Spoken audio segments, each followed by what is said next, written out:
you're a great example of taking every opportunity and turning it into gold. Wanting to learn, wanting those, what else can I do? Can I do this? Can I do that? What is behind that mentality, and how important is that mentality to someone maybe who's in NXT right now that's currently listening, about learning every facet of the game? Two sides to that. As a talent, and I used to, so, I'm 35 starting TNA, and I would tell a young AJ Styles, I can't really impress upon you how important it is for you to at least know your cameraman's name, your go position or gorilla position, know everybody's name, because they're the ones that are going to make you a better talent. Know them. They're forgiving of that. You just kind of work together. Also I'll go back to my father and my grandmother, is that your in-ring, I don't say it's like the NFL, because there's still folks. Ric Flair, 70, he's still wrestling, but but there's only one that, there very few can have that. It's the exception, not the rule, right? Exactly. Right. But like Corey, he didn't do anything wrong, but wow, you can still be a part of this industry in a massive way if you learn all facets of the business. So if there's a kid in NXT listening, I know your goal is to main event WrestleMania. I promise you, it is it will make you a better talent if you understand every part of it. Go up to a camera guy, go up to a director. What do I need to do so you can make me look better? It's kind of selfishly that simple. And, I can think back, I just did Broken Skull with Stone Cold, and I can remember him sitting beside Merch, Jimmy Miranda, and having discussions about his merch and designs and all that. I mean, he was super engaged in, okay, this is selling, that maybe not selling is good. All right, let's go this direction. So it's so much more involved in this business than bell to bell. There really is. And that's where the guy takes it to another level, when he understands the business is a business, but still has that love for it.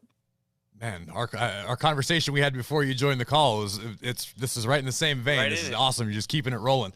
You mentioned TNA, a company that you started now 20 years ago. This past weekend, they celebrated their 20th anniversary. Obviously, your career and life have taken different paths, but this was your creation. What does it mean to you, even from your position you sit in now, that something you created has had that much longevity and success and generated a litany of stars, some of whom are still on WWE TV today, AJ Styles in particular? This weekend, Sunday was Father's Day, so I got to spend time with my father. And I'm getting goosebumps. We went back. I saw the photo your wife posted on Instagram, and I saw all of you sitting on the back porch, and I was like, wow, that's really cool. Yeah, so we were chatting, but just me going to him and having that conversation, and I want to do this. Dad, you want to be a part? Yeah. You want me to be a part? We just had that conversation, and we had to make that kind of decision. Like, all right, is it 50-50? Is it 75-25? What? And he said, I want you to make that call. So I said, all right, you've taught me there's got to be a boss. They're literally, there can't 50-50 isn't going to work. But in my mind, I want him engaged. So let's go 66-33, 2/3, 1/3. So we had that conversation. And then Conrad, I think, is the one that was telling me is, he's like, do you realize TNA's lasted longer than WCW, ECW combined? Wow. I would have never, I never would have thought of that. And for me, and I know it's a hybrid, because WCW to me is NWA, but as an entity, Ted Turner's baby was, didn't last 20 years. So, but also think about just the trajectory of the company, and it's no secret. There's been a lot of ups, but there were some downs, and quite a few downs, but it's still rocking and rolling and creating content. So hats off to that group in so many ways. Pretty cool. So what do you accredit your success when things were down, when you were running a company that was your responsibility, your creation, and things went down? And it's been pretty well publicized. You've had some battles over the years in hindsight. what do you credit your willing to keep moving forward and soldiering forward in this business rather than saying, all right, I've had a good run, enough is enough? I'm delusional. I'm an idiot. I'm crazy. No. You know, I think a lot of people, I know we talk to a lot of people on here who get frustrated, usually with, thing on screen sort of issues, but a lot of people, this business is not like anything else on earth. So to be as tied in and having this be such a major part of your life, I think it would be understandable if every once in a while you just kind of stepped away or you finally went, hey, all right, I'm done. But you're still here and you're still trying to do more than you've done before.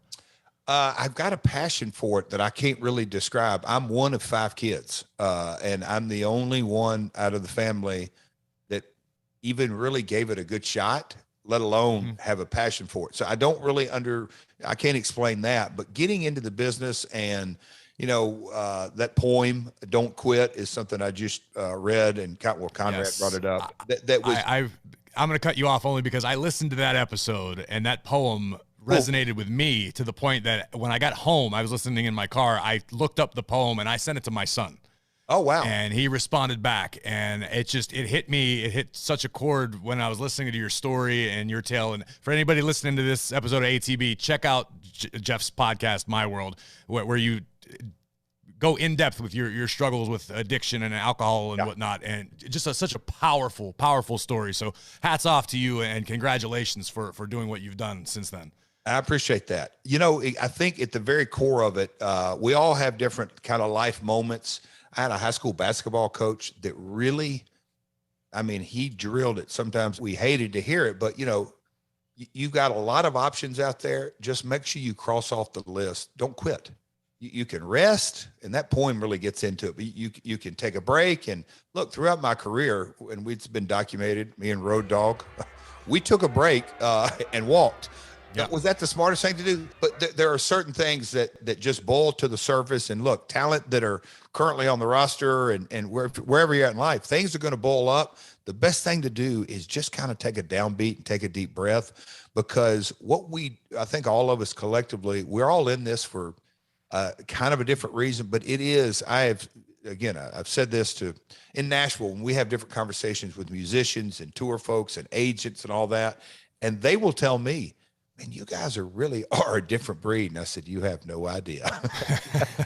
I said, you have no idea. But just I think the passion in me that I really, really, really love. I think we're lucky. I'm lucky. I'm blessed that I got into an industry that I love, and I like to try. I told Conrad almost episode 3 or 4, I said, yes, I am a delusional optimist, because look, the worst thing, failing's not, we're all going to fail. It's not getting back up is the problem. So, hey man, I've struck out a lot of times in my life, but getting back up is the sweet sauce. Like what you hear? Catch full episodes of After the Bell on Spotify. Follow us now and never miss an episode.